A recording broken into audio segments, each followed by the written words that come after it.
अस्सलाम वालेकुम मैं यूट्यूब फैमिली टेस्टी ढाबा में खुशामदीद। उम्मीद करती हूँ आप सब ठीक ठाक होंगे। अल्लाह पाक हम सबको बरकत वाले रिज़्क़ से नवाजें, आमीन सुम्मा आमीन।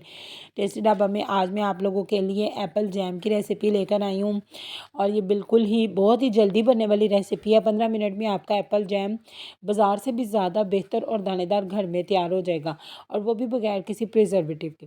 तो चलिए जी, बिना कोई देरी के अपनी रेसिपी का आगाज़ करते हैं। सबसे पहले यहाँ पे ये देखिए, मैंने 1 किलो सेब ले लिए हैं। आपने कोशिश ये करनी है कि आपने बिल्कुल रेड एप्पल लेने हैं। तो इन्हें अच्छे तरीके से धो के मैंने इनका छिलका उतार के ना इसे ऐसे क्यूब्स की शक्ल में काट लिया, और आपने इन्हें काटते साथ ही पानी में रख देना है ताकि ये ब्लैक ना हो। अब क्या करेंगे, यहाँ पे अपने प्यारे से पैन में बिस्मिल्लाहिर्रहमानिर्रहीम एप्पल का सारा पानी निकाल के, तो ये एप्पल्स को ना सारे जो क्यूब्स में कटे हुए हैं उन्हें ना डाल देंगे अपने पैन के अंदर। तो इसके बाद आपने ना इसके अंदर इतना पानी डालना है कि ये जो हमारे एप्पल है ना वो इसके अंदर बिल्कुल ना भीग जाएं। यानी इसके एप्पल से ना एक एक इंच बस ऊपर पानी होना चाहिए। मैंने यहाँ पे ये 2 मग भर के ना ये वाला पानी यूज़ किया। तो अब आपने इसको डाल के एप्पल्स के अंदर पानी को, तो इसको कवर करके ना आप फुल तेज़ आंच कर दें, बिल्कुल भी नहीं लगेंगे। हाँ, अगर आपका नॉन स्टिक पैन नहीं है तो फिर आप थोड़ी सी एहतियात कीजिएगा।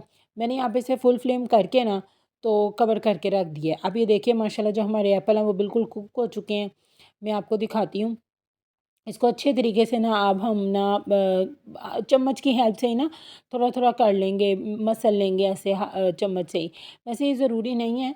अब ये देखिए, इसमें जितना पानी है ना इतना पानी ही इसके अंदर रहने देंगे, और इसके साथ ही ना इसे ब्लेंडर जग में जिसमें हम मिल्क शेक बनाते हैं ना, तो उसके अंदर डाल के इसको मैश कर लेंगे। अब आपने यहाँ पे ये नहीं सोचना कि अगर हम इसे मैश कर लेंगे तो ये बिल्कुल ही पेस्ट बन जाएगा, नहीं। हमारा जो एप्पल है वो बहुत दानेदार सा जैम बनेगा एप्पल का। अब ये देखिए इस फॉर्म में आ गया है ना, तो अब आपने इसे ब्लेंडर जग के अंदर डाल के तो अच्छे तरीके से ब्लेंड कर लेना, और उससे दोबारा उसी पैन में ना वापस डाल देना। ये देखिए मैंने सारा पेस्ट बना लिया। इसको अब हम इसी पैन में दोबारा डाल देंगे। बर्तनों को अच्छे से साफ़ किया करें। अल्लाह ताला रिज़्क़ में बरकत को बरकरार रखेंगे हमारे। अब ये देखिए, जब इसे पैन में डालने के बाद इस तरह इसमें बबल्स बनने लग जाएंगे, यानी पूरा ये गर्म हो जाएगा, फिर हम इसमें चीनी शामिल करेंगे।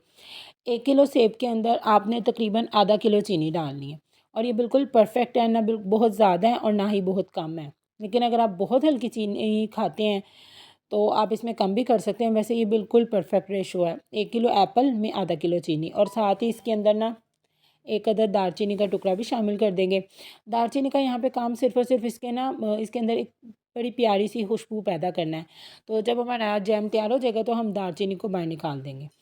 तो इसके साथ ही इसी बीच अगर आप चैनल पे नए हैं तो प्लीज़ मेरे चैनल को सब्सक्राइब कर दीजिएगा, और वीडियो अच्छी लगे तो इसे लाइक कर दीजिएगा, और अपने फ्रेंड्स और फैमिली में भी इसे शेयर कीजिएगा। बेल आइकन को भी प्रेस कर दीजिएगा ताकि आपको मेरी नई आने वाली वीडियो सबसे पहले देखने को मिले, और आपके सपोर्ट की वजह से मुझे और नई ज़्यादा वीडियोस बनाने की मोटिवेशन मिल सके। Thank you.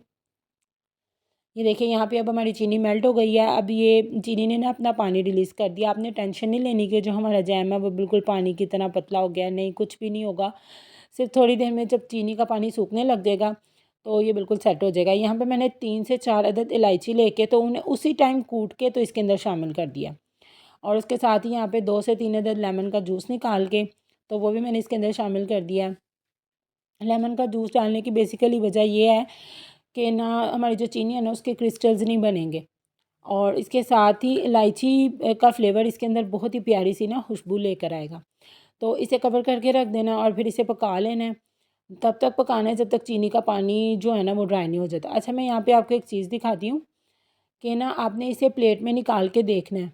तो ये देखिए इसके अंदर से ना ड्रॉप ना पानी निकल रहा है, आपको नज़र आ रहा होगा कैमरे में। तो इसका मतलब ये है कि ये जो हमारा जैम है वो अभी अच्छी तरीके से नहीं बना। आपने इस तरीके से चेक करना है इसे। इससे आपको पता चल जाएगा कि हमारा जैम है वो अच्छे तरीके से बन चुका है, पानी अच्छे तरीके से ड्राई हो चुका है उसका, कि नहीं। ये मैंने आपको चेक करके दिखाया है, ये नहीं बना। इसके अंदर अभी 2 से 3 मिनट की ना कसर रहती है। तो ये देखिए 2 से 3 मिनट के बाद अब इसका पानी भी अच्छे तरीके से ड्राई हो चुका है, और ये बहुत थिक फॉर्म में ना आने लग गया। और आपने ये काम भी नहायत एहतियात से करना है क्योंकि चीनी जो है ना वो ना छींटे बहुत ज़्यादा आपको लगेंगे। तो ये देखिए अब मैं दोबारा आपको दिखा रही हूँ। अब मैं प्लेट को घुमा लूँ, जिस तरफ मर्ज़ी घुमा लूँ ना, तो इसके अंदर से जो पानी है ना वो रिलीज़ नहीं होगा। ये देखें, मैंने 2-3 जगह ड्रॉप्स ड्रॉप्स ना जैम डाला है, बिल्कुल भी पानी नहीं निकल रहा। तो ये परफेक्ट जैम बनने की निशानी है कि हमारा जो जैम है वो डन हो चुका है। तो अब हम क्या करेंगे, इसका फ्लेम ऑफ कर देंगे।